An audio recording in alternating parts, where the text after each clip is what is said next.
हमको दिया गया है बाइनरी काउंटर और सिंक्रोनस काउंटर है, यानी क्लॉक आते ही कोई डिले विले नहीं होगा, तुरंत काम हो जाएगा। ठीक है, डिकोडिंग लॉजिक दिया गया है। अब अगर मैं इसकी स्टेट्स लिखूं और Q3 का पहले मैं ये लिखता हूँ, क्लियर की इक्वेशन क्या है, CL बार is equal to Q3 Q2 का एक्सॉर का बार। ठीक है, एक्सनॉर को एक्सॉर का बार भी बोलते हैं। ठीक है, एक्सॉर का कॉम्प्लीमेंट। तो क्लियर क्या हो जाएगा, क्लियर हो जाएगा Q3 एक्सॉर Q2। ठीक है, Q3 एक्सॉर Q2, ये क्लियर की कंडीशन हो गई।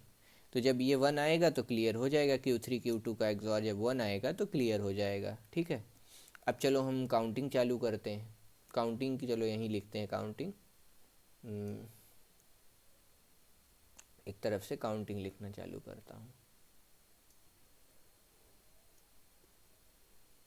उसको यहाँ रख दो। काउंटिंग है हमारी 0 0 0 से करते हैं, क्योंकि यहाँ क्लियर है फंक्शन में, तो हमें पता है कि किसी भी स्टेट में हो क्लियर वाला जब स्टेप एग्जीक्यूट होगा तो हम रीसेट कंडीशन में चले ही जाएंगे कैसे भी।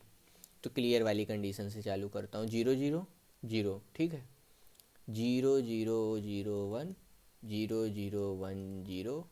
इसमें क्लियर की वैल्यू क्या है, यहाँ क्लियर की वैल्यू लिखते चलते हैं इधर ही। ठीक है, क्लियर की वैल्यू 0 किसको किसको करना है, Q3 और Q2 स्टेट को, यानी इधर वाली जो स्टेट है इसमें एग्जॉर करके देख लेना है। तो 0 0 का एग्जॉर 0, 0 0 का एग्जॉर 0, थोड़ा साफ लिख दूँ,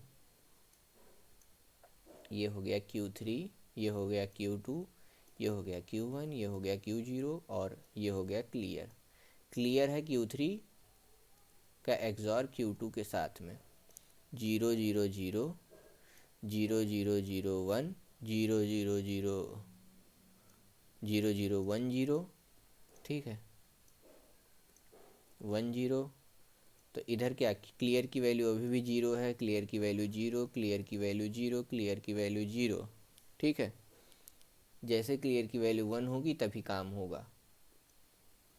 फिर 1 1,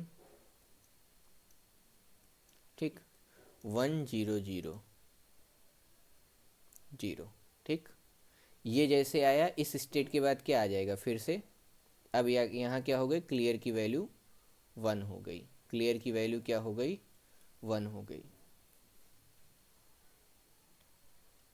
जैसे ही क्लियर की वैल्यू 1 हुई, यहाँ क्या आ गया, 0 0 0, यानी इसी स्टेट पे वापस चला गया।